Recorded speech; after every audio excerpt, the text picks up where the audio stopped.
everything that was driving us was making sure that we were consistent, making sure that we were compliant, making sure that there was legal drinking ages pages in front of it.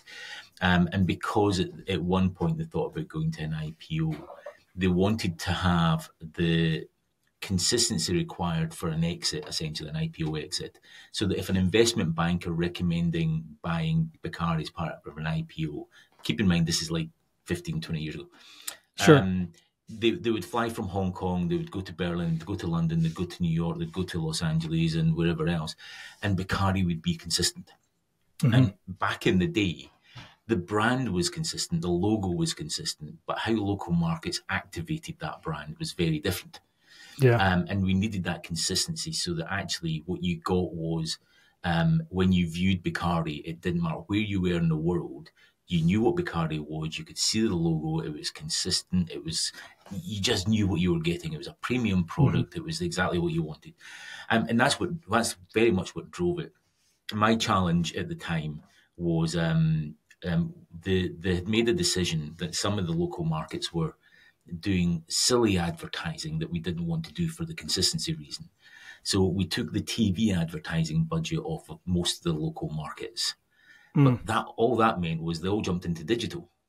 I suddenly became the gatekeeper for everything that was going on digitally, and they did do some really bizarre things. I'm not going to tell you. Some of them are so bizarre, I'm not even going to tell you on the podcast because they are quite rude.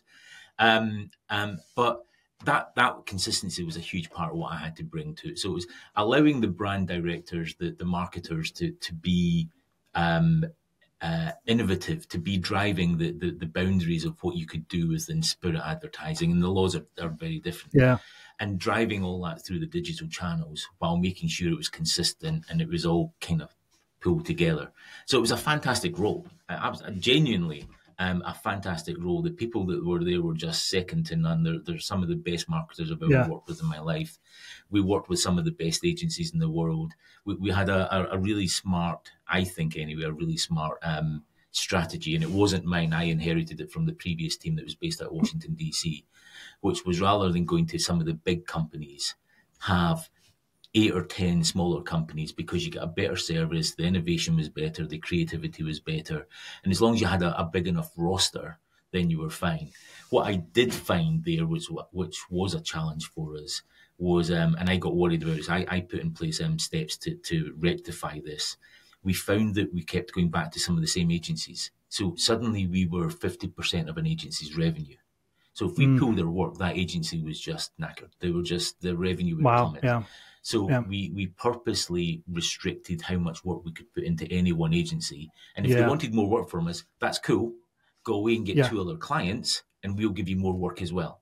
So we were happy to help them grow, but we just could never be above, I think it was 30% of their revenue at any one point. Wow. Otherwise, we were just too controlling.